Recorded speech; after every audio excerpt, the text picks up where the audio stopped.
अगर हम डिस्कशन करें काफी से आपका वो कंप्लीट हुआ था ना, कंप्लीट हो गया था पूरा। ओके। तो हम अगर बात करें कि भाई अगेन आपके पास इंस्ट्रक्शंस, अब देखिए तरीका यही है। क्वेश्चन वन को अगर इट्स अप टू यू, अगर आपको लग रहा है कि यार सेक्शन बी ज्यादा इजी है तो you should start with section. Section B के अंदर 50 में से 35 या 30 स्कोर करना इजी है। सही है।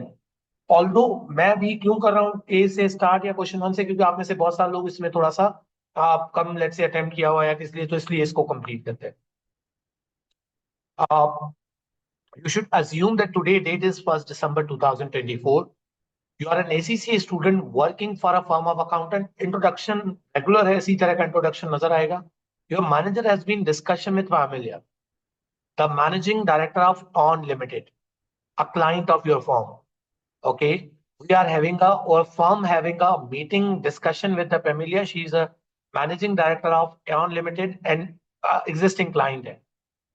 The discussion concerned Drang Limited, a company which will be incorporated on 1st April 2025. Okay. The current client is a Aeon Limited. They are might be planning for a, let's say, incorporation of a new company which is called Drang Limited. Familia's sister Charlie has also been a private client of your firm for a number of years. Okay. जो director है managing, उसकी बहन आपका आपकी client है, mean आप उसके भी टैक्स इश्यूज देखते हो आप। इन एडिशन कुछ एथिकल कंसिडरेशन में ऑपरेशन टैक्स की डिडक्शन से regarding relief option for trading loss and chargeable, relief option for chargeable आपके पास आ गया। रिकवरी ऑफ ऑफिस बिल्डिंग पे आ गया, वैट आ गया। Tax implication of soul trader versus company. Soul trader versus company structure में हमेशा इस तरह का क्वेश्चन आता ही आता है, आपको नजर आएगा इस तरह का question. If you are sole trader income tax लगेगा, कंपनी में कॉर्पोरेशन टैक्स लगेगा, फिर डिफरेंट डेफिनेटली उसके कॉन्सिक्वेंसेज हैं। अब 50 नंबर की अगर हम बात करें, पहली हमेशा ये रिक्वायरमेंट ओपन किया करो, सही है। कुछ भी नहीं होता, बस आपको बताना होता है spirit of marks allocation exhibit 4 में दिया हुआ। इन एग्जिबिट्स को यूज करना है। Exhibit 4 is all about number के प्रोफेशनल मार्क्स हैं, communication, analysis, valuation, scepticism and commercial acting.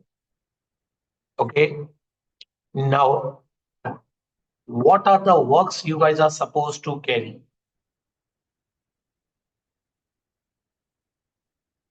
अगर हम बात करें फॉर एग्जांपल, सर इधर देखें, आपके पास कोई स्पेसिफिक काम है वो आपने कैरी आउट करना है।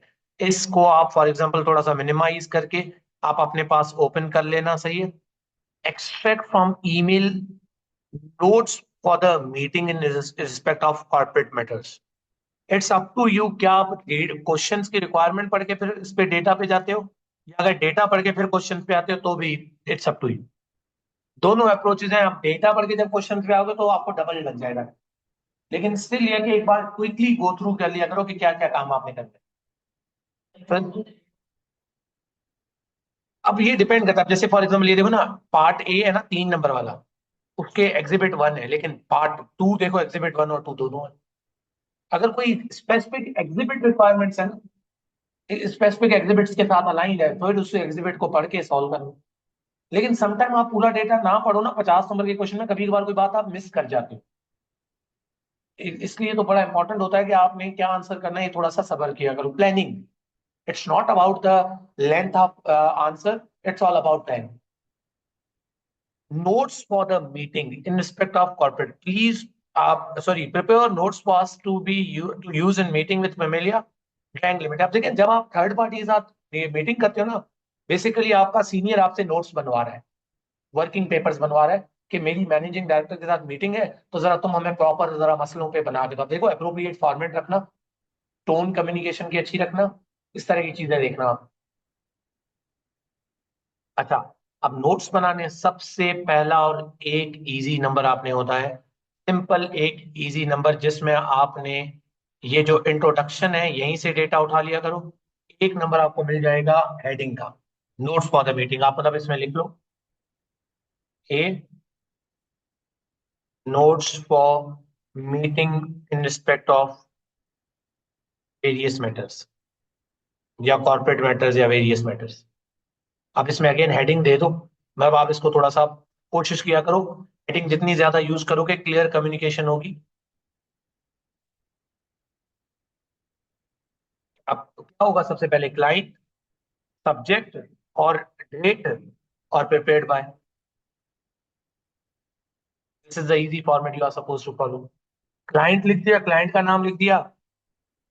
आपके पास कंपनी का नाम क्या था, ये यहां से उठाओगे। एरॉन लिमिटेड था या क्या था, ये एरॉन लिमिटेड था। और वेरियस टैक्स मैटर्स लिख लो, वेरियस मैटर्स लिख लो।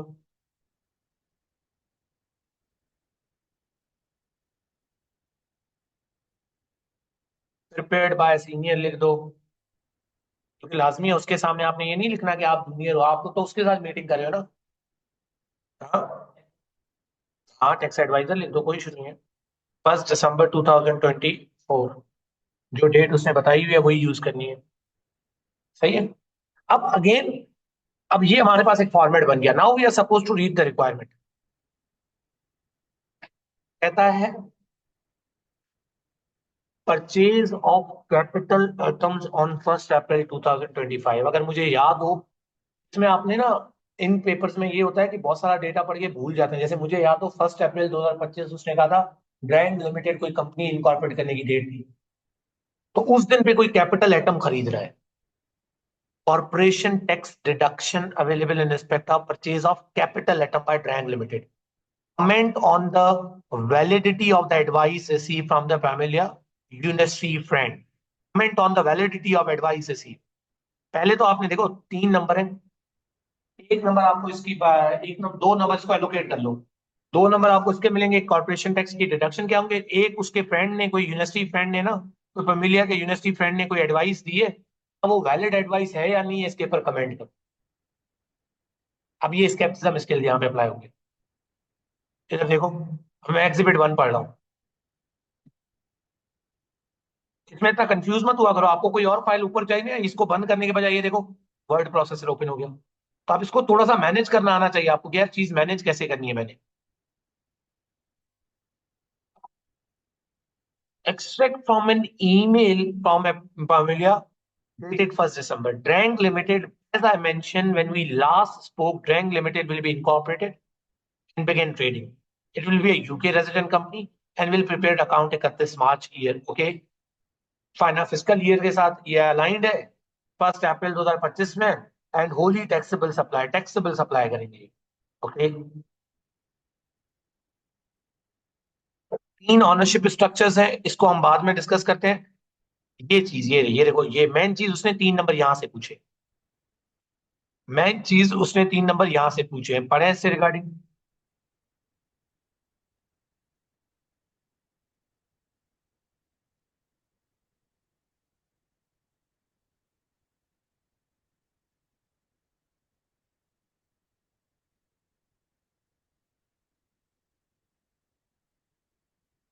जी सर।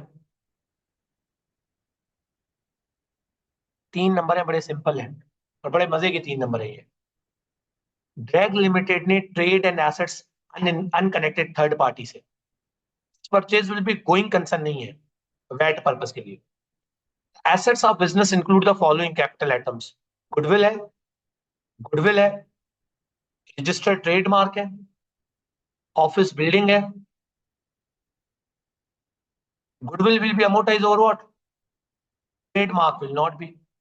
तो इंटेंजिबल के लिए क्या रिलीफ है हमारे कोर्स में, अगर आप याद करो परचेज ऑफ इंटेंजिबल्स में, जो ट्रेडमार्क गुडविल के लिए क्या था, वो तो अलाउबल, वो तो है ही नहीं, उसके में कोई टैक्स ट्रीटमेंट, कोई टैक्स रिलीफ वगैरह नहीं मिलता। हाँ लेकिन उसमें वही बात है, आप उसको एज ए इंटेंजिबल ट्रीट करो ना। अगर गुडविल की हम बात करें तो उसमें कोई टैक्स डिडक्शन है ही नहीं ना गुडविल की वजह। गुडविल की तो अलाउड ही नहीं है ना, देखो। But you have to mention, yes. देखो 3 नंबर इजी है। आप हेडिंग दो पहले, साथ ही हेडिंग परचेज ऑफ, ये इधर से आप कंट्रोल सी कर लेना। अब ये थोड़ा सा मेरा इसका माउस काम नहीं कर रहा, आप इसको प्रॉपर तरीके से ये इधर से कंट्रोल सी करके ना, कंट्रोल परचेज आप कैपिटल आइटम लिखना, कंट्रोल सी और इसकी ट्रीटमेंट 1 बाय 1 करके,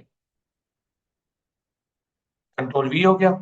और वापस आए वर्ड पे, टाइमली बेसिस पे, टाइमली बेसिस पे वर्ड पे वापस आए, कंट्रोल बी, पहले आपने लिख दिया गुडविल, हेडिंग स्पेसिफिक करनी है वरना यूं लिख दो गुडविल का, नो टैक्स, या लिख दो goodwill, purchase of goodwill, no tax deductions are available. अब आ जाओ ट्रेडमार्क पे, जो परचेज ऑफ ट्रेडमार्क है। Trademarks normally, trademarks the tax relief follow the accounting treatment normally.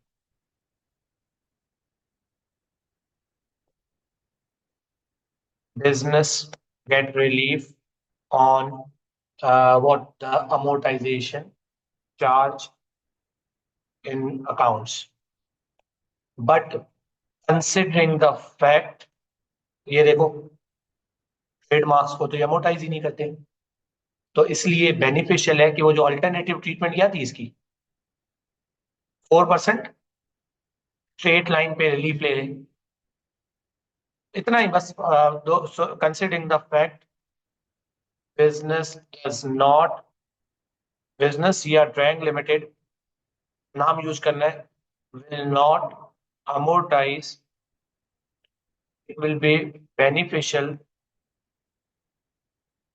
to claim for 4% straight line deduction.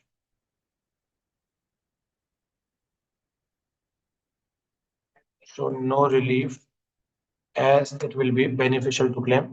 Done हो गया। उसके अलावा और क्या खरीदे हैं कैपिटल एसेट्स में? Office building.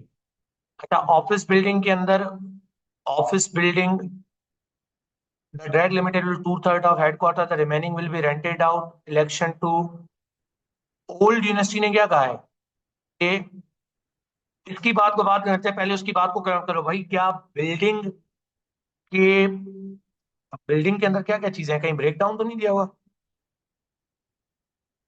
एसबीए के लिए क्वालिफाई नहीं, एसबीए में भी परचेज ऑफ, देखो वो तो वो गलत बात कर रहे हैं, बिल्डिंग है ना। अब बिल्डिंग के ऊपर आप लिखोगे building will not qualify for AIA as it is not plant and machinery. अगर थोड़ा सा पावरफुल नंबर लेना चाहते हो आप, थोड़ा सा अपने क्लाइंट को ना एक्स्ट्रा एडवाइस, मतलब इवैल्यूएशन एनालिसिस स्किल्स, आप उसे बोलो ऑल्दो सर्टन एलिमेंट्स, वर्ड क्या यूज है, certain elements of building can be treated plant like water system, इस तरह की कुछ बातें आप लिख सकते हो। सही है, ये बात होगी। ऑल्दो बिल्डिंग, एसबीए बिल्डिंग में मिलेगा, एसबीए बताओ, पक्की बात है, एसबीए की बात लिख दो। लेकिन एसबीए की बात के अलावा अब ये देखो 2 नंबर आपको मिल गए, लिख लो एसबीए के नंबर मिल जाएंगे। तीसरी बात क्या होगी आपकी, वो जो यूनिवर्सिटी के फ्रेंड ने जो उसने कमेंट किया था, उसके कमेंट को आप क्या करोगे, यहीं से old university friend of suggested,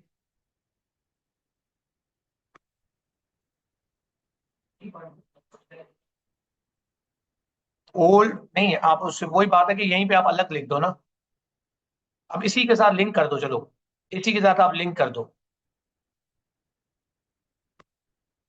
तो advice from old university friend, advice from old university friend is incorrect, बस इतना लिखो, 3 नंबर मिल गए। कुछ भी नहीं है, 3 नंबर आपको मिल गए। क्लियर है ये?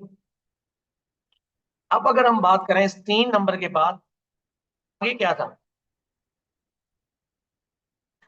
3 नंबर के अलावा एसबीए आप दे सकते हो, स्ट्रक्चर एंड बिल्डिंग अलाउंस, लेकिन उसमें फिर हम देखते हैं कि वो नई रेजिडेंशियल वगैरह उसमें वो देखा था ना। ए- हाँ, और एसबीए के साथ क्या लिखा हुआ है, न्यू क्या हो, नहीं एसबीए की वो जो इंस्ट्रक्शन है वो क्या थी, एसबीए का जो इंट्रोडक्टरी है पैराग्राफ, वो क्या है? कमर्शियल बिल्डिंग्स तो है, तो ये कमर्शियल बिल्डिंग ही है।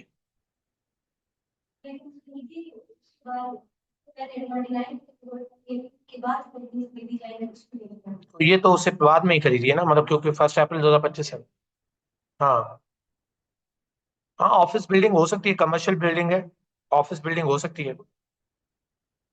हाँ, वो कोई इशू नहीं है, उससे कोई इतना फर्क नहीं पड़ता। डेट्स में इतना कोई वो एग्जैक्ट डेट्स भी याद होना is not an big deal, उसमें आपको क्रेडिट मिल जाता है। अच्छा, अब ये 3 नंबर हो गए, let's move on. Consideration for the alternative ownership structures. देखो सिचुएशन समझो कि ड्रैंक लिमिटेड के यहाँ पे ना अल्टरनेटिव कोई ओनरशिप स्ट्रक्चर दिए हुए हैं, कि 3 स्ट्रक्चर्स है, समझना प्लीज।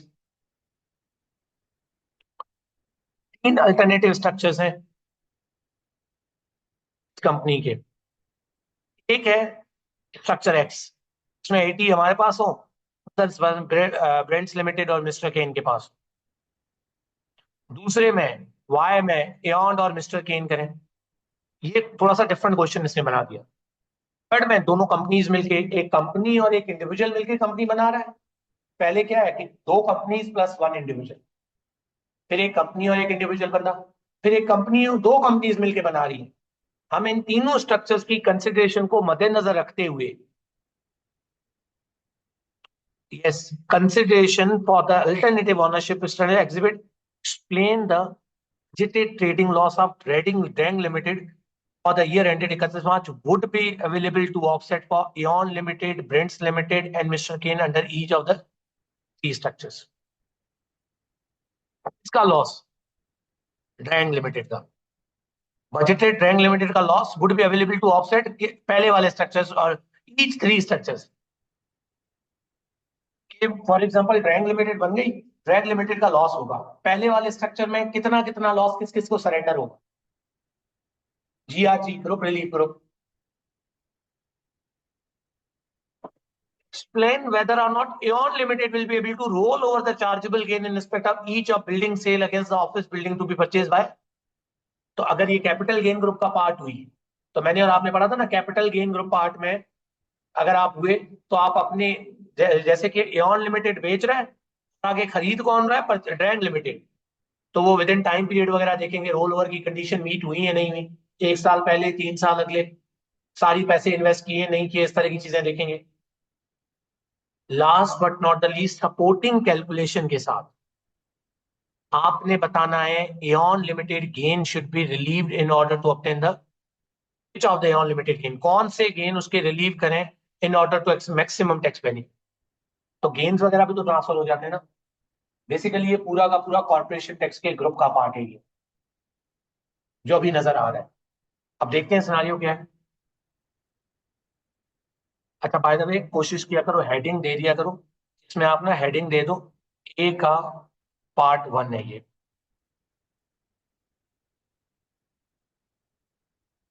सही है।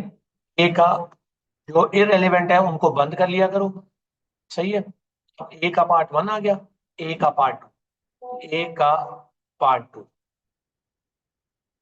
नाउ ए के पार्ट 2 में ट्रेडिंग लॉस का बताना है, लॉस रिलीफ बताना है, तीनों अलग अलग करके बताओ। हेडिंग दे दो लॉस रिलीफ की, और तीनों का अलग अलग बताओ। एक बात याद रखना, अगर आपको याद हो, कैपिटल गेन ग्रुप के अंदर मैंने और आपने क्या पढ़ा था कि एक कंपनी दूसरे कंपनी को 75% ओन करती हो।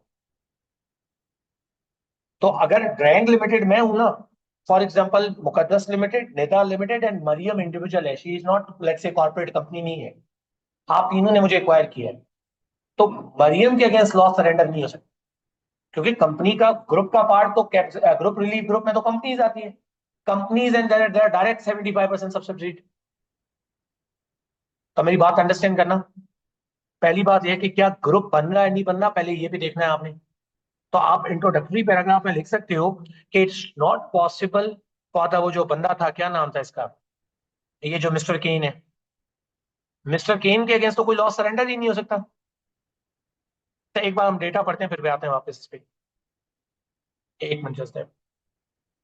देखो बड़ा मजे का क्वेश्चन है ये, बड़ा मजे का क्वेश्चन है, मैं आपको इसका स्ट्रक्चर समझाता हूँ, सुनो।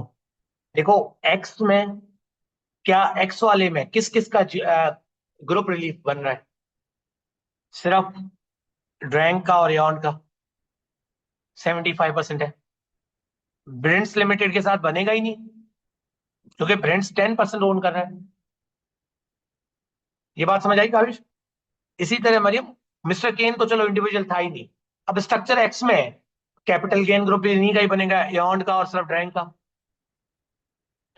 स्ट्रक्चर वाई में किसी का कोई ग्रुप नहीं बनेगा, क्योंकि 75 है ही नहीं। और अच्छा, फिर कंजोर्शिया क्या था? दो कंपनीज दो कंपनीज मिलके थर्ड कंपनी को 75% से अब, और उसके अंदर मिनिमम 5% हो, तो अब 65, लेकिन कोई और कंपनी तो है ही नहीं, तो यहाँ पे कंजोर्शिया भी नहीं बन रहा, लेकिन यहाँ पे कंजोर्शिया बन जाएगा। अब ये बात बड़ी इंपॉर्टेंट है आइडेंटिफाई करना, यहाँ पे कंजोर्शिया बन जाएगा। अब मैं आपको बताता हूँ लिखने का तरीका क्या होगा। Loss relief in each case of, क्या था वर्ड, क्या यूज किया था उसने, ओनरशिप रिक्वायरमेंट क्या थी? Loss relief for the offset by Ion Limited in each of the three structures.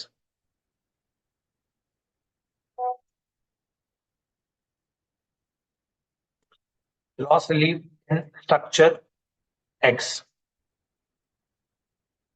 Drank limited, मुझे नहीं पता क्या लॉस है, कितना नहीं है, क्या है, लेकिन हमें बस कोई अमाउंट एक्सप्लेन करनी थी, कोई नंबर्स नहीं बताने। देखो, बात सुनते जाना प्लीज। आगे क्या हुआ है? अच्छा, सारे रेजिडेंट इन यूके हैं, यूके रेजिडेंट होना भी बहुत इंपॉर्टेंट था, सारे यूके रेजिडेंट है। अकाउंटिंग ईयर भी करस्पॉन्ड कर रहा है, सोल ट्रेडर है, कनेक्टेड ईच अदर नहीं है, एनीवे कनेक्टेड नहीं है, वरना कंबाइन देखते हैं। बजटेड रिजल्ट्स क्या है? फर्स्ट पीरियड में लॉस होगा, बस इतना ही बताया हुआ है। अब ये बताना ये लॉस किस किस किस को सरेंडर कर सकता है। तो इधर देखो, वन बाय वन करके मैं आपको लिखवा रहा हूं। अगर स्ट्रक्चर एक्स की बात करें ना, bank limited can not surrender losses to mister, क्या था वो नाम, क्या था उसका, मिस्टर केन सॉरी। या इसका आप टॉप पे हेडिंग करके भी लिख सकते थे कि चाहे तीनों स्ट्रक्चर्स में एक दूसरे को तो सरेंडर कर नहीं सकते, लेकिन the bank limited as on limited own, पहले वाले में कितना था, 90 था, 80 था, 80% bank limited form a group relief group,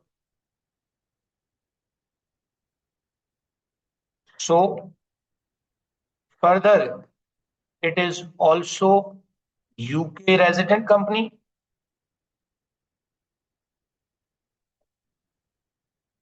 also their period of account या their accounting period correspond with bank limited, so the maximum group relief available is lower of bank limited loss and on limited available profits after deducting all losses and qualifying charitable। क्या ये चीज समझ आई है? बात समझ आ गई? इसी तरह बैंक लिमिटेड एस, दूसरी कंपनी का क्या नाम था, Brents Limited, as Brent Limited own 10% shares of Bank Limited does not create any group, so no losses will be surrendered।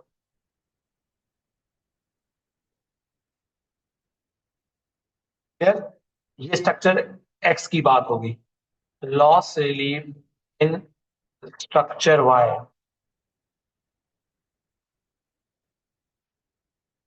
अब मिस्टर केन तो है, मिस्टर केन ही है,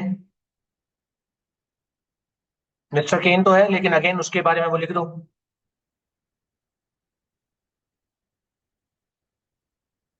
ये तो इसके बारे में वही लिख दो, यही वाली बात, कंट्रोल सी कंट्रोल वी कर दो, कंट्रोल सी कंट्रोल वी कर दो। डन हो गया। अब क्या सिचुएशन थी, 65 है, as as in this structure, as in this structure, Aeon Limited own only 65% shares,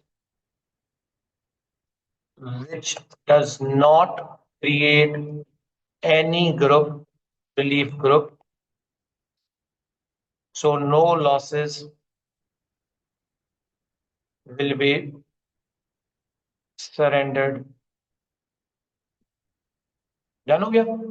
Although there is no consortium as well as no more than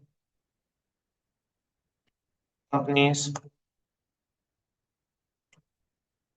own 75% combined share of Private Limited. क्या ये clear है? अब structure उस पे आ जाओ, loss relief, control C control V, paper में time save करना है, कंट्रोल सी कंट्रोल,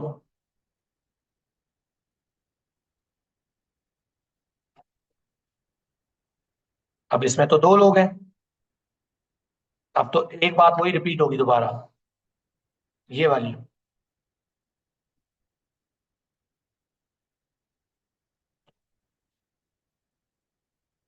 लेकिन अब इसमें कितने परसेंट वो ऑन करता है, 70%, चेंज लाजमी करना।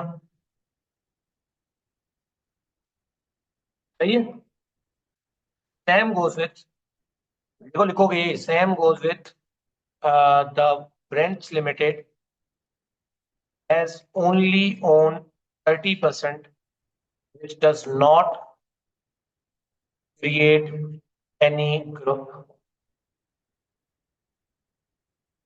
Done हो गया? Although, although now two companies combinedly, two companies, Aeon Limited and Friends Limited, own combined more than 75% shares. Further, each own more than 5% shares. This create consortium. उस case में क्या था, इसकी जितनी परसेंटेज होगी इसके हिसाब से the loss will be surrendered according to ownership percentage as 70% to Aeon Limited, 30% to Brents Limited। आप मेरी टेक्निक अंडरस्टैंड करें कि मैं रूल के साथ लिंक कर दे, मैं रूल के साथ लिंक कर रहा हूं, ये देखो साथ ही लिंक कर रहा हूं कि 75% फर्दर वो, और लास्ट एज 70% लिंक कर रहा हूं। इट्स ऑल अबाउट प्लानिंग, कि पहले आपने इस डायग्राम पे अच्छा सा प्लान कर लेना है क्या सिचुएशन क्या है।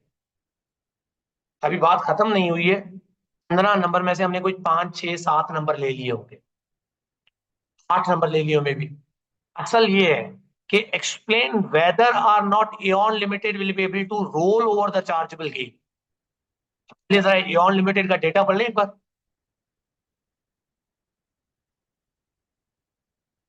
Okay, schedule of chargeable gain, 3 building बेच रहे हो, एक बिल्डिंग कौन सी है, होस्ट बिल्डिंग है 1.5 लाख की। अच्छा ऑलवेज, क्योंकि रोल ओवर तभी हो सकता है जब वो बिजनेस एसेट यूज हुआ हो, बिजनेस एस में यूज हो रहा हो और खरीदा भी हो वो भी बिजनेस में यूज हो रहा हो। चार्जेबल गेन कितने के इसके?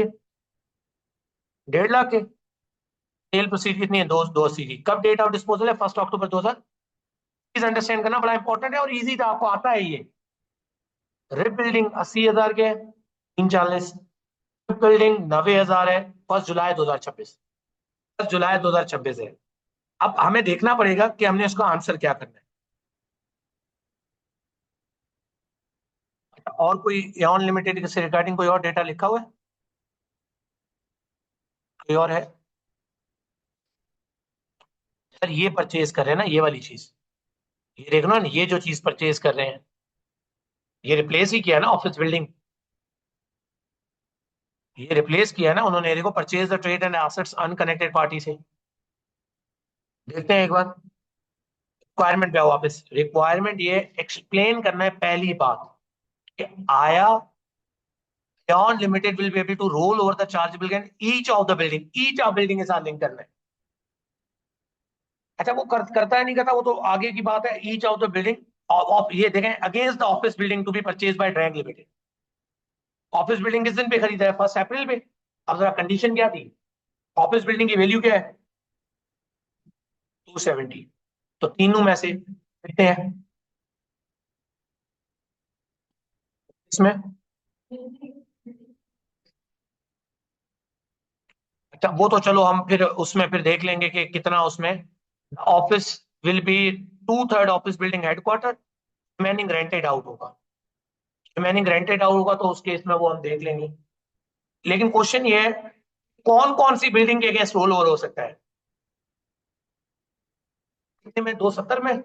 तो ये सारे पैसे लगा रहे हैं, से तो सारे लगा रहे हैं। देखो ना, पिछले एक साल 1 अप्रैल 2025 26 में, 25 में कम नहीं बन रही है। पिछला एक साल क्या बनेगा?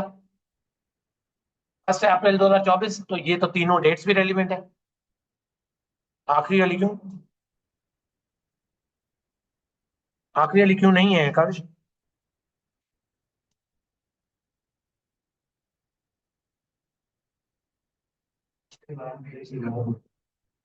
नहीं उसने कब लिए? 1 अप्रैल 2025 है ना। फॉलोइंग 3 इयर्स है ना। हाँ देखो पिछला एक साल था। 1 अप्रैल 2025 से पिछला साल तो 1 अप्रैल 2024 बनता है।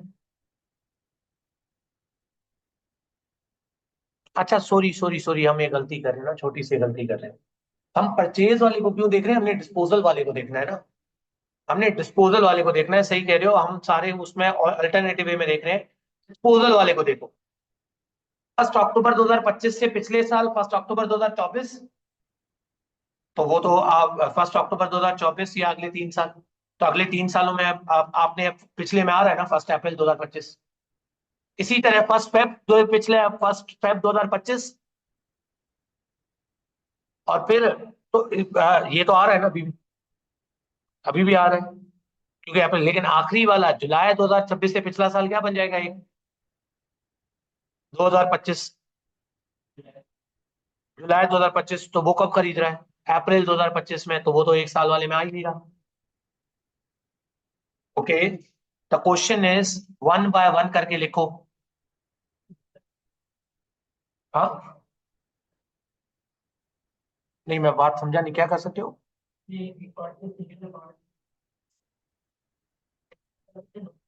हाँ कर सकते हो, आपकी मर्जी है। Presentation it's up to you है। अब लेकिन होगा क्या इधर देखो, वापस आओ इस पे। रिक्वायरमेंट क्या थी? Roll over relief.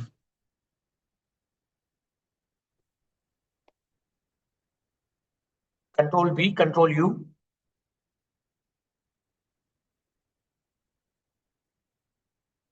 टू का explain whether or not Beyond Limited. पहले तो एक्सप्लेन करो कि, पहले तो एक्सप्लेन करो ना, बाद में इसको कितनी अमाउंट। भाई किस वाले स्ट्रक्चर में सिर्फ वो ग्रुप बन रहा था? किस वाले स्ट्रक्चर में ग्रुप बन रहा था? सिर्फ पहले वाले में। एज लिखोगे क्या? as only rollover relief as in structure X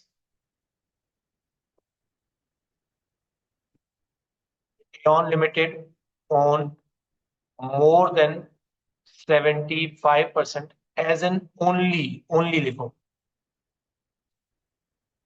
more than 75% shares of BAG Limited which create a what capital gain group. Done हो गया. So rollover relief option will only be available if business, if BAG Limited owned through structure X.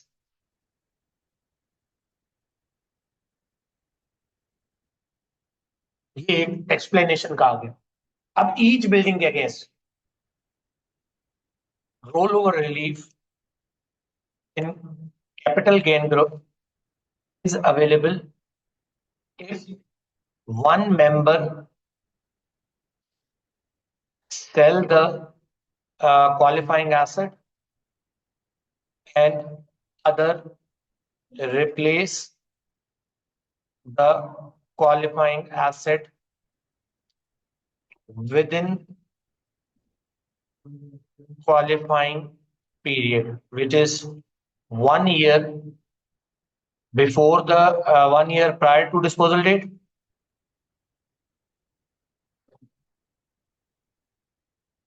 and 3 years after the disposal date. क्या ये clear है? अब आप इसमें further लिखना चाहो, इसमें अब आप 1 बाय 1 करके लिख भी सकते हो, इसको थोड़ा सा और समराइज करके भी कर सकते हो. सही है, ये वाली आपने बात लिख दी. अब आप यहाँ पे लिख भी सकते हो एज क्विकली करना. सही है, क्विकली. हाँ, एज कोस्ट लिमिटेड बिल्डिंग. यहाँ पे आप इसको थोड़ा सा एक तो वो इसमें जो मेरे पास है ना,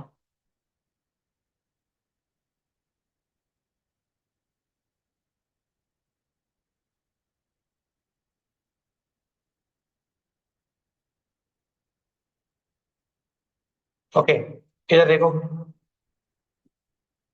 मुझे,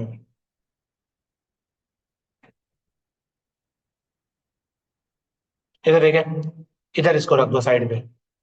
यहाँ पे as the coast building sold on 1st October 2025, the qualifying period will be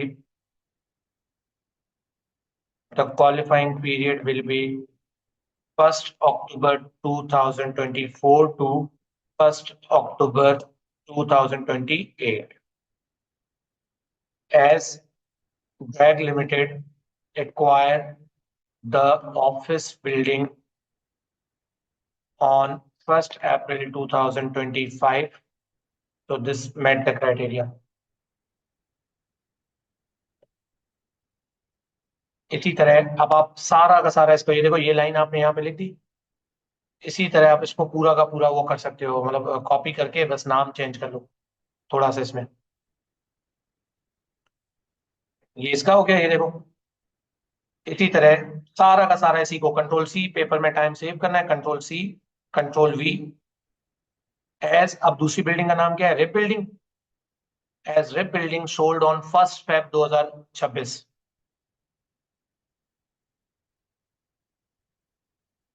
2026, the qualifying period will be 1st Feb 2025 to 1st Feb 2029. सही है. थर्ड का भी कर लो.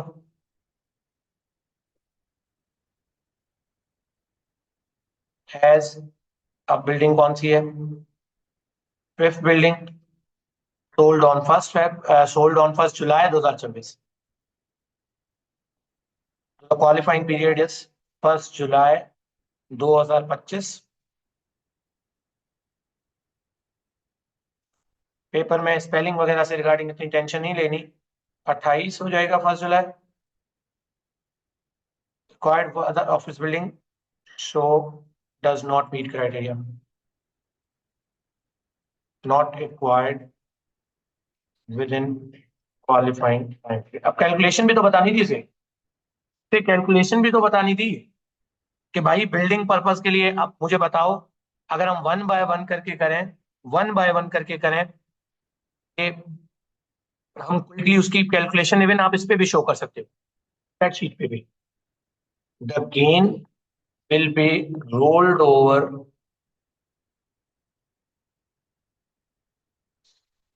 इज, या the calculation of gain which will be rolled over is shown on spreadsheet। सही है, spreadsheet open कर लो। अगर वन बाय वन करके करें, सिर्फ किस किस बिल्डिंग के अगेंस्ट कर सकता था ये? उस बिल्डिंग के अगेंस्ट। अब कोड्स अब यहां पे लिखें, रोल ओवर अगेंस्ट। जल्दी करना, आपको इतना इशू नहीं है, लेकिन ये आपका पक्के नंबर होते जाएंगे इससे। पाउंड का साइन दे दिया, कोई ना कोई पाउंड उठा लेना, उसका साइन दे दिया। कितने की बेची है वो हमने? डिस्पोजल प्रोसीड कितने की है उसकी? 280।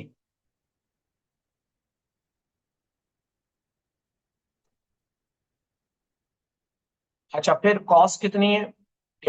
खुद उसने चार्जेबल गेन बता दिया, सॉरी, चार्जेबल गेन उसने खुद बता दिया कितने का, 150 का। अच्छा, इसी तरह इसका इधर भी लिख दो, मतलब इसके दूसरे वाले का भी लिख दो। जो दूसरी वाली है वो कौन सी है? 80,000 के चार्जेबल गेन है, और कितने में बेची है? तो उसको हम अलग से लिखते हैं यहाँ पे, roll over against web building.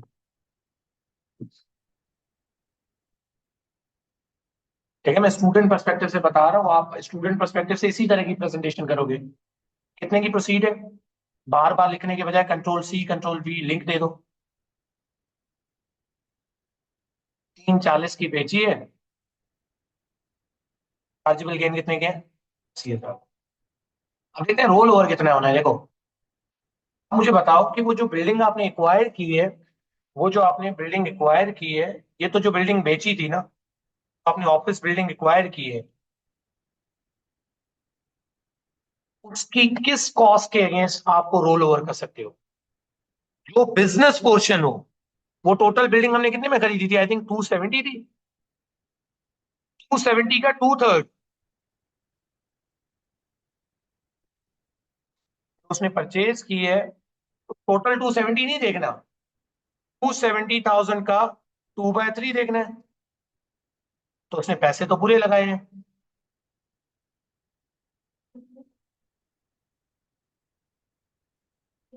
मतलब हाँ, सॉरी, पूरी प्रोसीड तो लगाई नहीं है। तो उस केस में मैंने और आपने पढ़ा था कि जितनी प्रोसीड नहीं लगाई उतनी इमीडिएटली चार्जेबल हो जाएगी। ऐसा ही है काविश। देखो, 270 को नहीं देखना, 270 को देखते तो 270 और 280 का डिफरेंस 10,000 था। आपने बिजनेस पोर्शन देखना है कि बिजनेस पोर्शन में कितनी बिल्डिंग यूज हो रही है। इसमें से जितने पैसे नहीं लगाए वो इमीडिएटली चार्जेबल हो जाएंगे।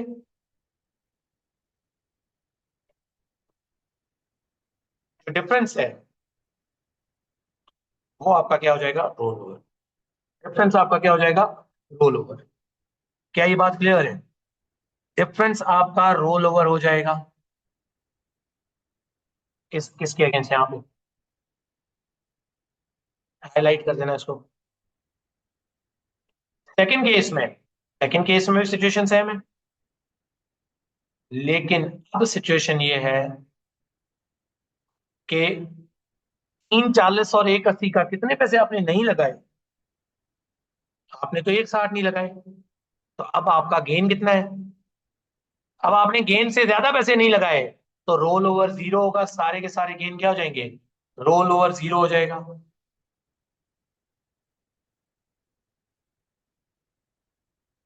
क्या ये बात समझ आई? अब आप अगर उसकी रिक्वायरमेंट पे जाओ तो आपने क्या बताना था? एक्सप्लेन वेदर और not your limited will able to roll over the chargeable gain. तो वो एक्सप्लेन कर दिया, और विद सपोर्टिंग कैलकुलेशन आपने पूरा जवाब दे दिया। विद सपोर्टिंग कैलकुलेशन एक्सप्लेन भी कर दो इसी में। आप यहाँ पे एक्सप्लेन कर दो, यहाँ पे एक्सप्लेन करो the 50,000 gain over 50,000 gain, 50,000 gain will be rolled over in case of कौन सी बिल्डिंग थी पहली? उस बिल्डिंग थी। And zero gain will be rolled over in case of rebuilding। क्योंकि अब आप देखो calculation of gain which will be cover explain in the bus. This is the right way to present your answer. This is the right way to present your answer.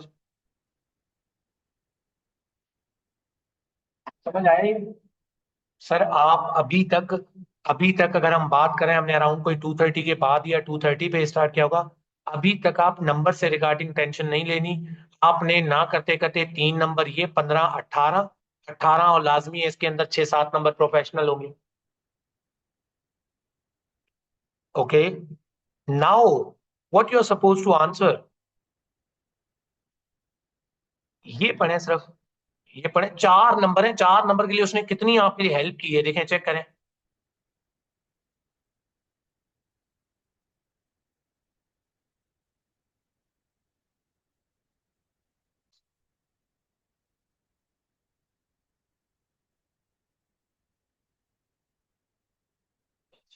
Recovery of VAT in respect of purchase of the office building। Okay, office building कितने की? 270 की थी। और 270 का आपने कितने percent VAT recover किया होगा? 2/3 बिजनेस पोर्शन। टैक्सेबल सप्लाई करता है ना, विल नॉट, देखें, अच्छा, the remaining third will and Brack will not make election to opt out office building for VAT purpose, will not make an election to opt out. Exempt supply हो जाएगी, लेकिन initially claim तो किया होगा ना आपने। अगर आप बात करो तो इनिशियली तो आपने रिक्लेम किया होगा ना। अब एनुअल एडजस्टमेंट करनी पड़ेगी बेसिकली हमें।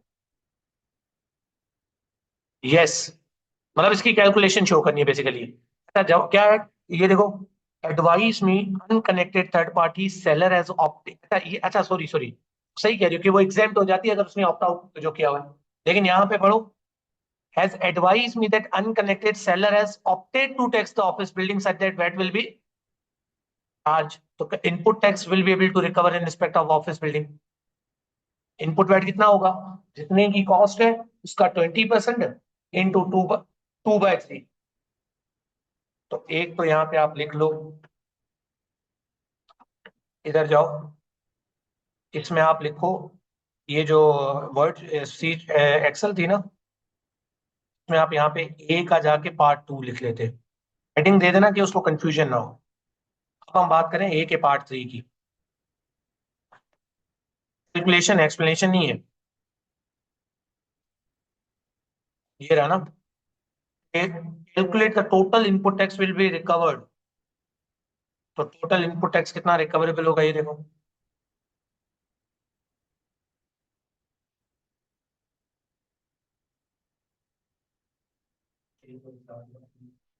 270 का 2/3, या चलो एक ही बात है, 270 का 20% इंटू 2/3, 36,000 आ गया। अब आगे क्या कह रहा है? आगे क्या कह रहा है? You should include calculation of VAT recoverable on the initial purchase of and any annual adjustment required। तो अब एनुअल एडजस्टमेंट भी तो करनी पड़ेगी।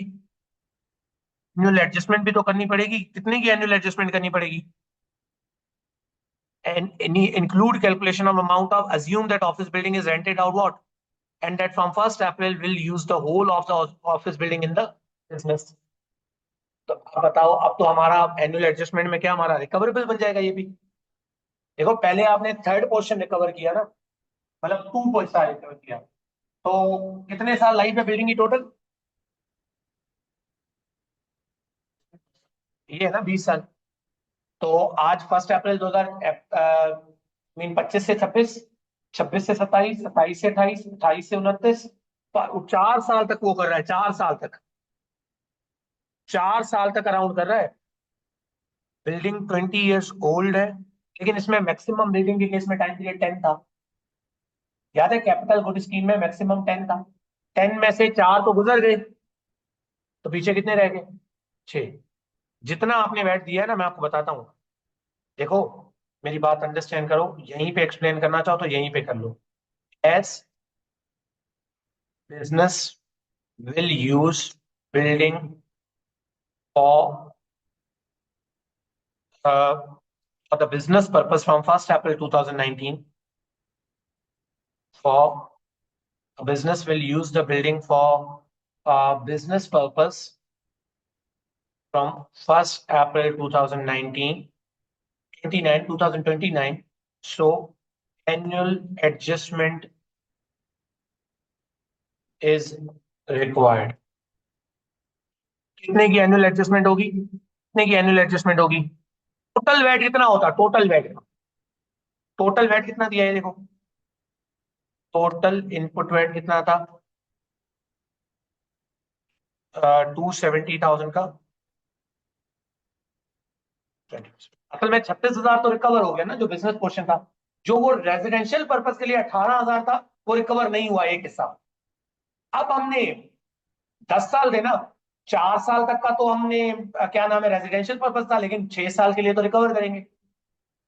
तो इसका क्या करोगे? एनुअल एडजस्टमेंट क्या होगी? एनुअल एडजस्टमेंट आप क्या करोगे टोटली?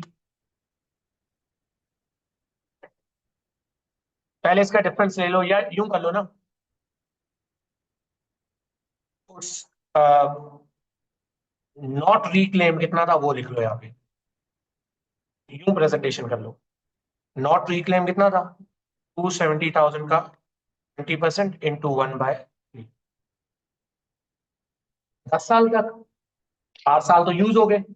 तो अब दिस इंटू 6/10। अभी आपका रिकवरेबल होगा। अगर आपका रिकवरेबल होगा ये, अगर फॉर एग्जाम्पल होता कि उसका दूसरा हिस्सा क्या नाम है रेजिडेंशियल पे चला गया, तो फिर पेएबल होता। अगर पहले आपने कहा कि बिजनेस यूज है और इतना रेजिडेंशियल यूज है, बाद में वो रेजिडेंशियल यूज से बिजनेस यूज में आ गया, तो फिर तो और इनपुट रेट रिकवर होगा। लेकिन अगर आपने पहले कह दिया बिजनेस यूज है और फिर दोबारा रेजिडेंशियल यूज बढ़ गया, तो जितना इनपुट हो रहा है, क्या चीज समझ आई? असल फेयरनेस का कॉन्सेप्ट है कि लोग क्या करते हैं, पहले पूरा का पूरा बिल्डिंग को बिजनेस पर्पज शो करके पूरा का पूरा इनपुट राइट क्लेम कर लेते हैं, बाद में उसको रेजिडेंशियल लगा देते हैं। तो एचएमआरसी ने रोकने के लिए ये किया था। अच्छा, इसके अल्टरनेटिव भी होता है।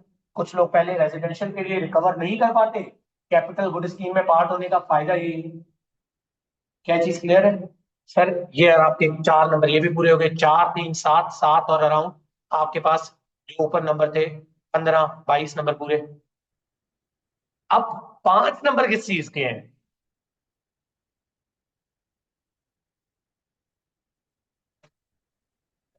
वो वही तरीका वही किया था मैंने, वही फार्मूला वही किया मैंने, थोड़ी सी प्रेजेंटेशन डिफरेंट किया, आंसर वही आएगा। 10,800 आएगा ना वैसे। देखो क्या फार्मूला आपने लगाया ये। हाँ, 54 डिवाइड बाय 10।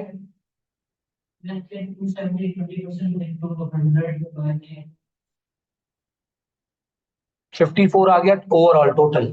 टोटल 54, टोटल 54 में से डिवाइडेड बाय 10 साल तक ना, उसमें से भी फिर वन थर्ड लिया, और फिर उसमें से 6 लिया, आंसर वही आएगा। तो पता नहीं कोई और कैलकुलेशन कर रहा है, ऐसा कुछ भी नहीं है। वो एक ही बात है, तू तू लेकिन फिर 54 पूरा क्यों ले रहा है, फिर वो 66 लेना अमाउंट। अच्छा इधर देखें, अब 5 नंबर किस चीज के हैं? अच्छा, हमारे एक टैक्स एडवाइजर कोई वो जो ब्रेंड्स लिमिटेड है एग्जिबिट 1 में, ये जो ब्रेंड्स लिमिटेड नहीं है, इससे रिगार्डिंग कोई डेटा नहीं दिया हुआ, लेकिन ब्रेंड्स लिमिटेड से रिगार्डिंग ब्रेंड्स लिमिटेड है कोई, तो ये पढ़ो 5 नंबर है यार, ये तो कैश नंबर है ना, इसमें 5 नंबर में कोई गलती मत करना। और सर क्या है ये 5 नंबर, इसमें आपने क्या बताना है? ईमेल भेजनी है हमने, तो अब ईमेल का फॉर्मेट है, ईमेल भेजनी है। ईमेल में आप लिखोगे, मतलब उसमें वही है कि ईमेल ईमेल हेडिंग दोगे from to subject date. Okay, 1 number इसका होगा कम्युनिकेशन का। पार्ट बी,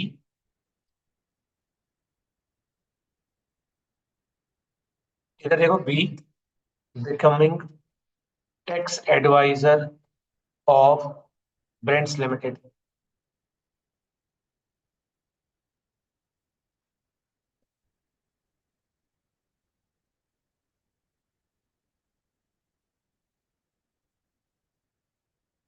तो ईमेल है,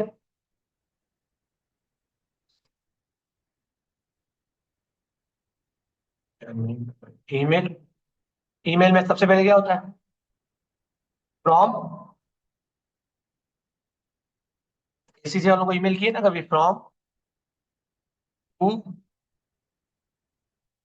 सब्जेक्ट डेट,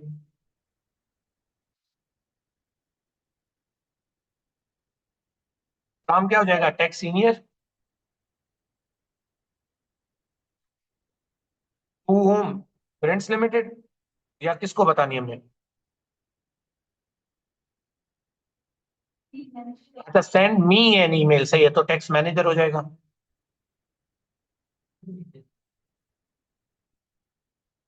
हम्म,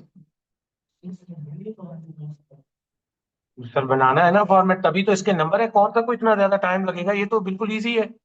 सब्जेक्ट क्या है, उसी को कॉपी कर लो।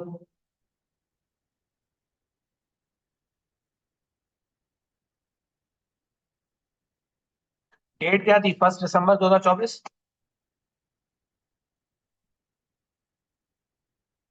डन हो गया। अब ईमेल में, अब देखते हैं ईमेल में क्या है क्या नहीं है, बताना क्या है उसको।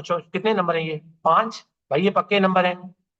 State what is meant by fundamental principle of integrity and the knowledge we require in relation to the principle before we agree to become a tax advisor। यार 1 नंबर तो फ्री का है। इंटेग्रिटी होती क्या है ये आपने एक्सप्लेन करना है, मुझे तो ये नहीं आता, आप बता दो यार। हाँ भाई।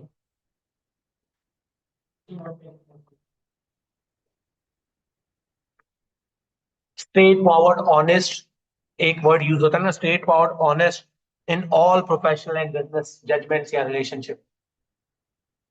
इधर देखो सारे,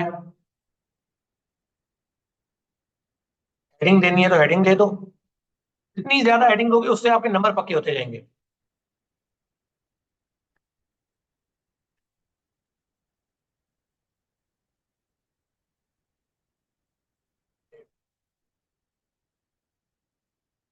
Integrity mean being straightforward,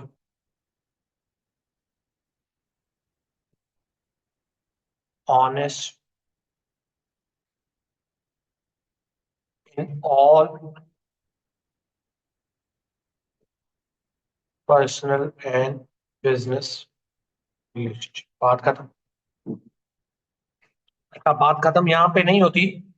What is mean by and the knowledge we require in principle before we agree to that। तब जब भी कोई टैक्स एडवाइजर बनते हो किन किन चीजों की आपको नॉलेज जरूरत होती है, बताओ?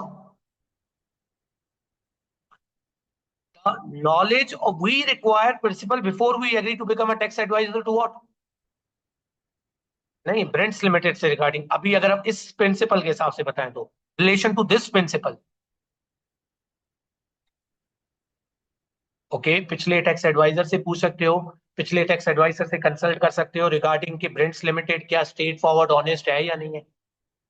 आप स्पेसिफिक उस प्रिंसिपल के साथ लिंक करना है, कंपनी की एक्टिविटीज को, नेचर को अंडरस्टैंड कर सकते हो। Knowledge required in order to meet this principle or firm need to understand the activities, the nature of Rents Limited. Also, our firm might need to contact with previous tax advisor in order to understand whether Rents Limited was honest or not. क्या ये clear है? अच्छा, फिर explain why our firm may have a conflict of interest if we become a tax advisor to Brits Limited and the action we should take. आपको 2-2.5 number उसके मिल गए. Conflict of advice, conflict कब कब आता है? जब आपको देखो, आप यॉन लिमिटेड के भी हो और ब्रिट्स लिमिटेड अगर मिलके आपके साथ स्ट्रक्चर बना रही है तो फिर तो कॉन्फ्लिक्ट आ जाएगा.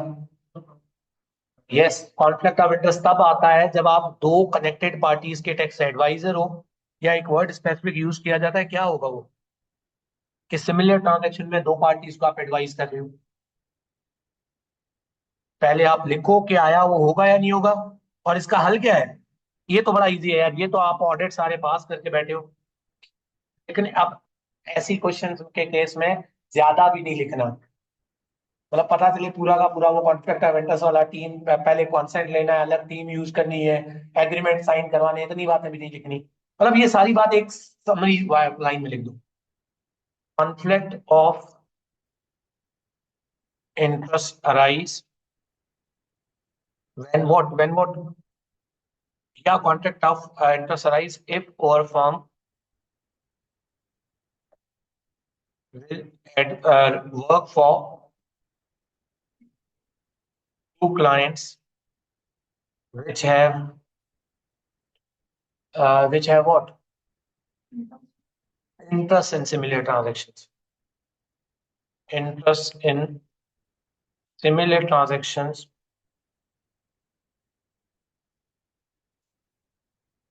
The solution of this problem is the actions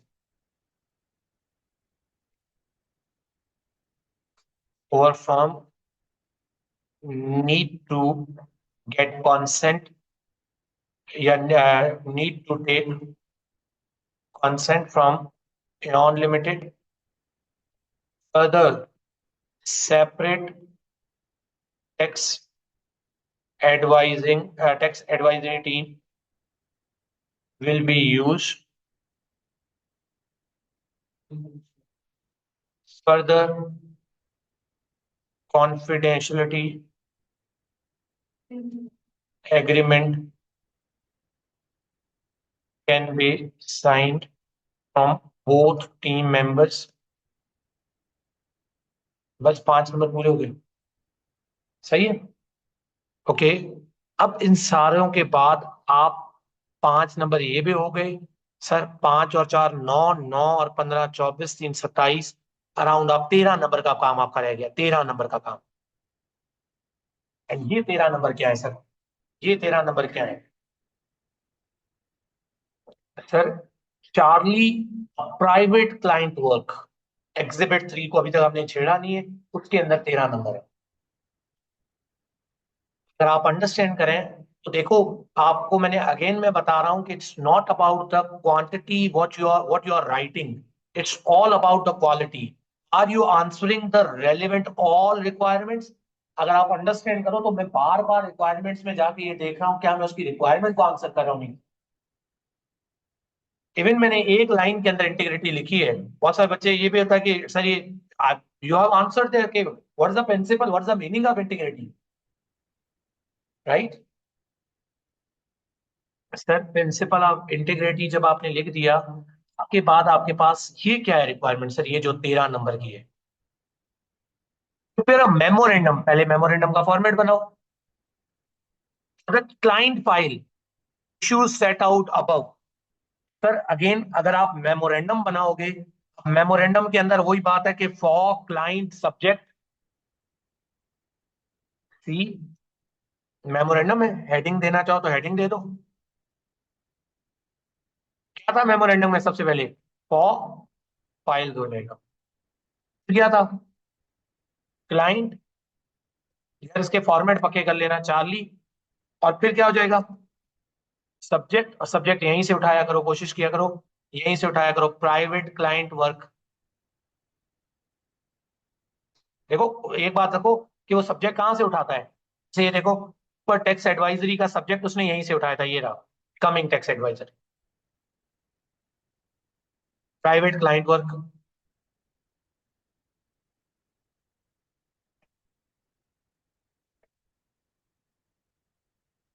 फिर डेट क्या? Prepared by tax senior.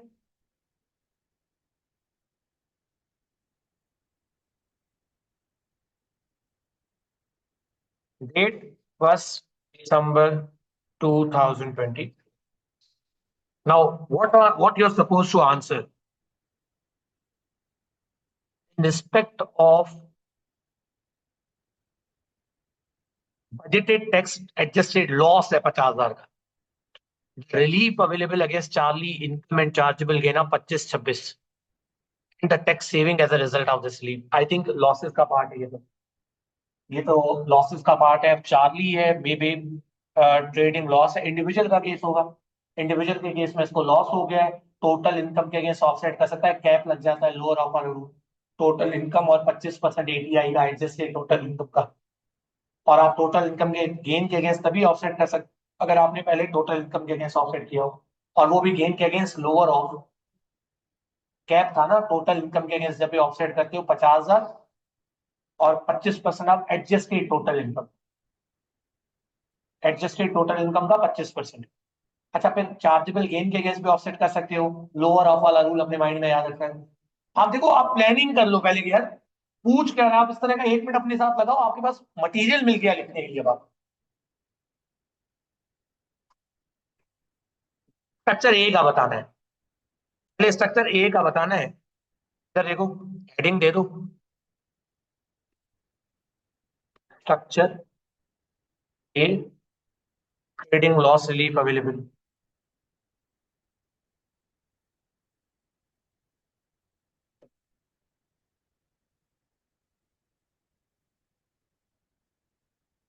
अब देखते हैं, चार्ली वाला डेटा पढ़े पहले।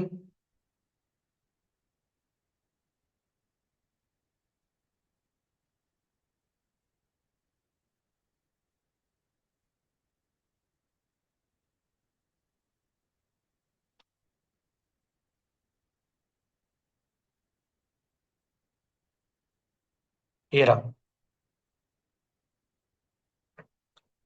कहता है Charlie who always UK resident और डोमिसाइल पे, प्राइवेट क्लाइंट है हमारा, number of years, he is considering a new business, service देगा 1 मई से और अकाउंट 31 मार्च को बनाएगा। 25-26 टैक्स ईयर में आ रहा है ना। 6 अप्रैल 2025 में plan to dispose of residential investment property. Okay, investment property बेच रहे हैं, तो इस साल के गेन भी है उसको 15,000 के। अदर सोर्स ऑफ इनकम क्या है? Salary from current employer 48,000 per annum. दो ऑप्शन है, दो ऑप्शन है, दो अल्टरनेटिव स्ट्रेटजीज है उसके पास।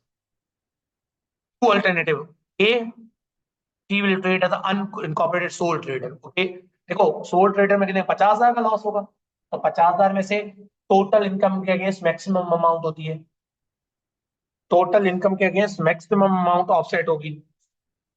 ए में, अगर as a sole trader business को चलाती है तो claim must be offset total income, फिर चार्जेबल गेन के अगेंस्ट होगा।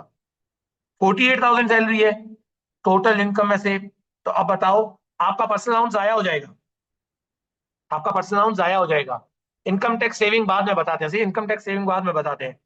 और जो बाकी लॉस है वो इसका किसके अगेंस्ट ऑफसेट हो जाएगा? चार्जेबल गेन के अगेंस्ट। बस ये बताना है इसको। इधर देखो, इजी है, बिल्कुल इजी है, इधर देखो।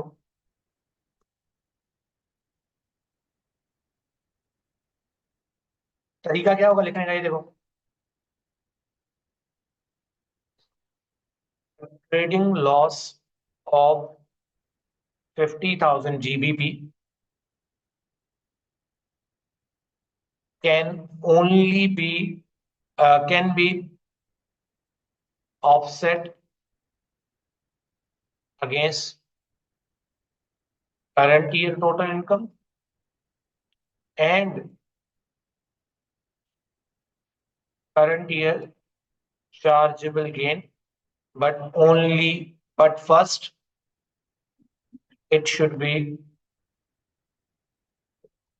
offset against total income. Remaining losses will be surrendered, will be offset against chargeable gain. So in this tax year 25-26, Charlie having salary income of 48,000 GBP, which is total income.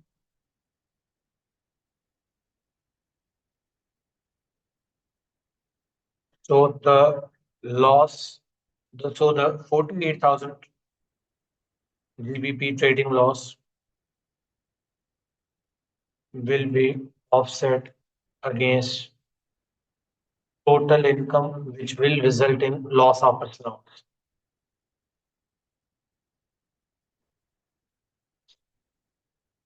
अच्छा, कोई बताएगा tax save कितना हुआ इससे? Tax saving will be, मुझे बताओ, अगर ये लॉस ना हुआ होता तो 48,000 में से 12,570 का पर्सनल माइनस करो। हाँ, वो सेव हो गया ना। उस पे सारा बेसिक में फॉल कर रहा है, सारा बेसिक में फॉल कर रहा है 20% ना। तो the tax save will be कितना अमाउंट क्या बताइए आप लोग? 7086 GBP। शो करवा लेना कैलकुलेशन उसको। 48,000 माइनस 12,570 इंटू 20%। ये समझ आया? प्लीज कंफर्म करें, ये समझ आया सबको?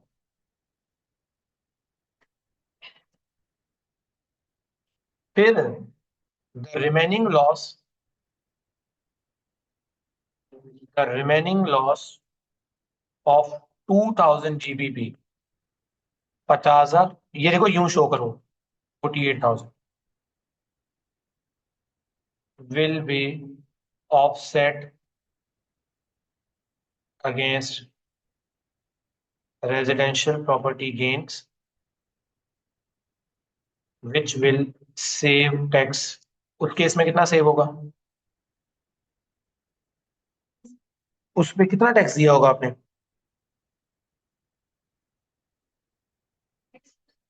नहीं, पहले उस पर जरा कैपिटल गेन टैक्स निकालो जरा। नहीं, टैक्स दिया होगा कितना आपने? अगर कैलकुलेशन क्विकली रफ कैलकुलेशन कर लो जरा। 15,000 का गेन था ना उसका? कितने का गेन था? 15,000 का। 15,000 में से 2,000 लॉसेस माइनस करो, क्योंकि करंट ईयर लॉसेस ट्रीट की जाती है। 6,000 की एनुअल एग्जाम्प्ट अमाउंट माइनस करो। 7,000। 7,000 पे कितना टैक्स लगा होगा आपके बाद? आपके बाद इतना लगा ना? अच्छा, ये बड़ी टेक्निकल कैलकुलेशन करा, आपको यहाँ पे शो करना पड़ेगा इसको। मैं आपको बताता हूँ सारे, एक बार इधर देखो। इधर देखो, क्या लिखोगे? Part C. अगर अगर इसके पास ये कभी लॉस ना हुआ था, सारे एक बार इधर देखें प्लीज। इसकी टोटल इनकम कितनी थी? 48। कितने का पर्सनल अलाउंस मिलता? 12,000। तो अब इसके कितना बेसिक बैंड अनयूज होता? तो देखो, टोटल इनकम ये बनी, इस पे इनकम टैक्स पे हो गया इतना, ये इतना इसका इनकम टैक्स पे किया होगा 20%। अच्छा, आप में से कोई ये बताए मुझे कि ये लॉस से पहले वाली सिचुएशन के चार्जेबल गेन कितने के थे? अब और लॉस तो था नहीं, तो सिर्फ क्या मिलेगी इसको? 6,000। तो अब बताओ इसके टैक्सेबल गेन कितने के आगे? 9,000 के। सही है। अब ये टैक्सेबल गेन 9,000 है, और 9,000 में से बेसिक बैंड अनयूज कितना है? 37,700 का इतना यूज हो गया, ऐसा ही है। इसमें से 2270 पे काविश कितना रेट लगा? काविश समझ आ रही बात? और 9,000 माइनस दिस 2270, 28%। तो सर 2270 पे 18% लग गया। 9,000 माइनस 2200, 28% लग गया। तो इतना, एग्री? इनकम टैक्स तो पूरा सेव हो गया ये, ठीक है, अब उसकी इनकम जीरो होगी।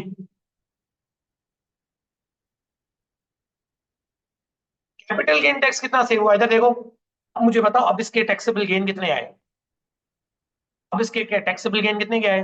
15,000 में से पहले 2,000 का लॉस माइनस करोगे, 6,000 की एनुअल एग्जाम अमाउंट माइनस करोगे, अब लॉस ना आ गया। अब ये क्योंकि अब इसकी इनकम टैक्स तो है ही नहीं, सारे के सारे गेन बेसिक बैंड में फॉल कर रहे हैं। अब इसकी कैपिटल गेन टैक्स की लायबिलिटी कितने की हुई?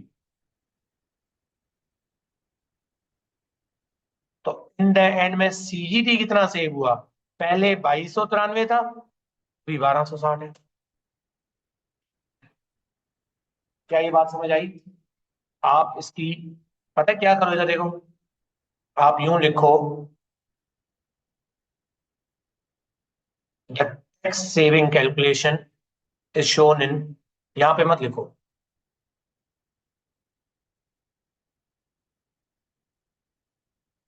The tax saving calculations are done in spreadsheet. Done हो गया भाई, अभी खत्म नहीं हुआ, बस ये आखिरी 3 4 मिनट 5 मिनट हमें लगेंगे इस पे। ये पढ़े,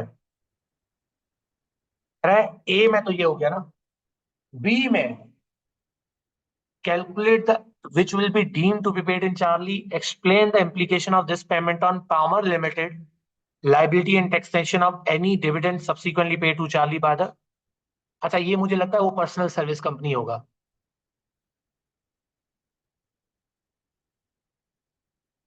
वो हमने किया ना माइनस। नहीं नहीं बी, नहीं वो बेसिकली ऑटोमेटिकली उस पर लाइफ जितना उसने पे किया था उतनी निकाली थी ना हमने। हमने कहा डायरेक्टली लाइबिलिटी निकाल दी ना, 48 में से 12,570 माइनस किया। उसने जितना इनकम टैक्स पे करना था वो अब नहीं पे किया। अलग से पर्सनल लोन की सेविंग नहीं बतानी ना यहाँ। मतलब वो ही है ना कि उसमें तुम दो दो कैलकुलेशन अलग करोगे। हम्म, जवाब वही आएगा। In respect of structure B, अच्छा अब देखो आप ब्रेक डाउन करो, उसने क्या कहा है, एक तो एम्प्लॉयमेंट पेमेंट कैलकुलेट करो, ये देखो इतने वर्ड है ना, एंड वर्ड को कैलकुलेट, तो एक्सप्लेन करो कि कंपनी का उस पेमेंट पे क्या इंपैक्ट होगा, बात खत्म नहीं हुई अभी। And taxation of any dividend subsequently पे टू द चार्ज, तीन बातें हैं। Calculate the employment payment,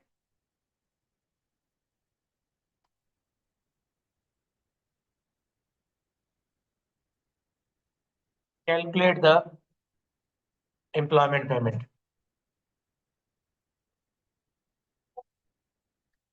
calculate the employment payment deemed to have been paid, Charlie. Explain the implication of this payment to Palmer Limited. के impact को explain करना है। Explain the impact of this payment on Palmer Limited. और अभी भी explain the tax implication of Palmer Limited Corporation and explain of any dividend subsequently paid to the Charlie.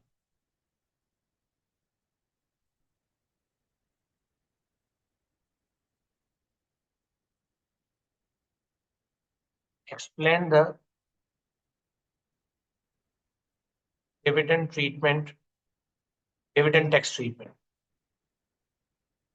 अब ये जो एक्सप्लेन एक्सप्लेन यहां लिख रहा हूं ना, अपने एक्सेल पे कैलकुलेशन शो करके कंट्रोल सी करके कंट्रोल वी उसको वर्ड पे कर लेना।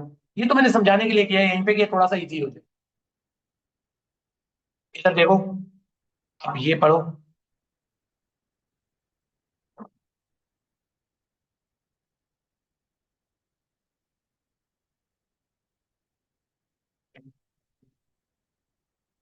देखो देखो, if Charlie adopt structure B, he will form a limited company, Palmer limited. ये तो पीटीसी हो गया, पर्सनल ट्रेडिंग कंपनी। देखो ना, इसी तरह का सिनेरियो देता है। Operate the business, budgeted fees कितनी होगी? में से मैंने और आपने पढ़ा था कि क्योंकि सारी की सारी इंप्लॉयमेंट इनकम नहीं होगी, कुछ खर्चे माइनस होंगे ना। अलाउबल एक्सपेंसेस जैसे इंप्लॉयमेंट इनकम हम नहीं करते, उसी तरह यहाँ पे भी अलाउबल एक्सपेंसेस माइनस किए जाते हैं, बाकी पेमेंट डीम्ड एम्प्लॉयमेंट इनकम होती है। तो इधर देखो,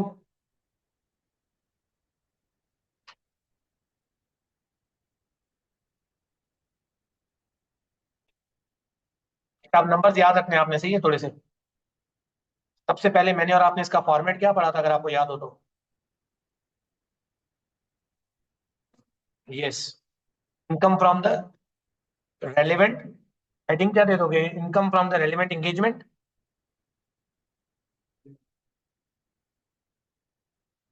विच इज 76,000। 5% पहले डिडक्शन दी, 5% तो स्ट्रेट फॉरवर्ड डिडक्शन दी ना।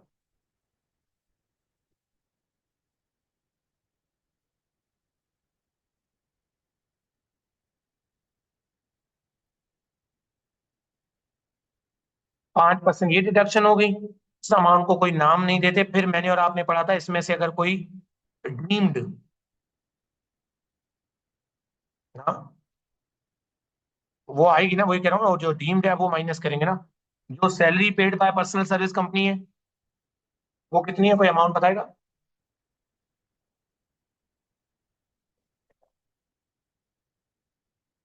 ये रहा, ये देखो, salary paid by personal company 33,000 है, ये माइनस होगी। इसके अलावा मैंने और आपने कहा था एम्प्लॉयर का national pension insurance contribution, employer का,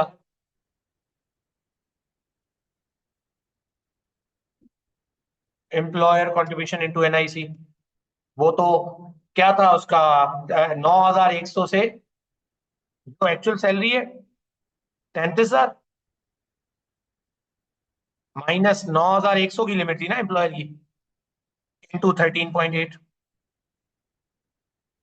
माइनस साइन लाजमी डालना।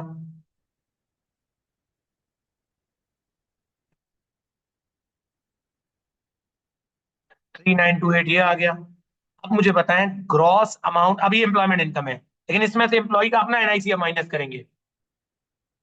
प्लीज मेरी बात अंडरस्टैंड करना, ये हमने पढ़ा था पीटीसी में।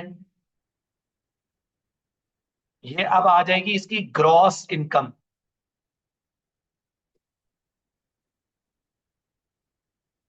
यहां तक कैलकुलेशन, सॉरी। ये आ जाएगी इसकी ग्रॉस एम्प्लॉयमेंट इनकम। इस ग्रॉस एम्प्लॉयमेंट इनकम में से मैंने और आपने पढ़ा था class one primary,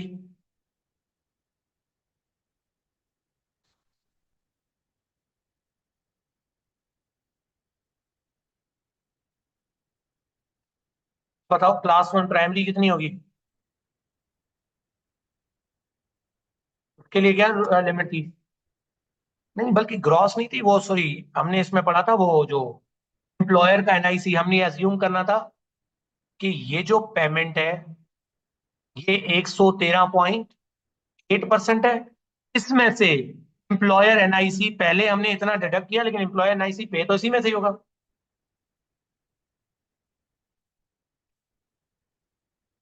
this into 13.8 divided by 113। ये जो पेमेंट अब बच गई है, इसको कहा जाएगा डीम्ड एम्प्लॉयमेंट इनकम, या आप, यस, डीम्ड एम्प्लॉयमेंट पेमेंट, घर लेके गया होगा eventually.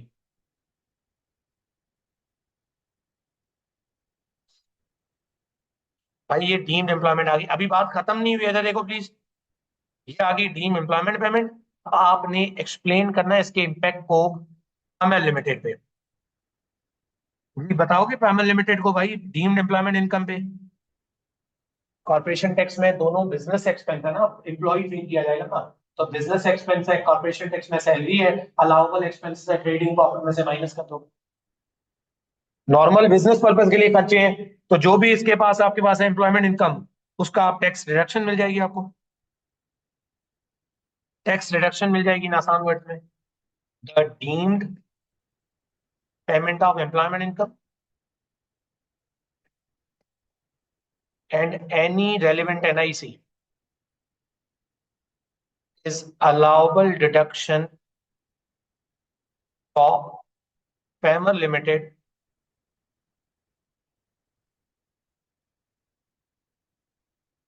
so it will save corporation tax. क्या ये बात क्लियर है? टैक्स डिडक्शन मिल जाएंगी, टैक्स डिडक्शन मिल जाएंगी। Last but not the least, ये पढ़े लाइन, ये क्या लिखी हुई है?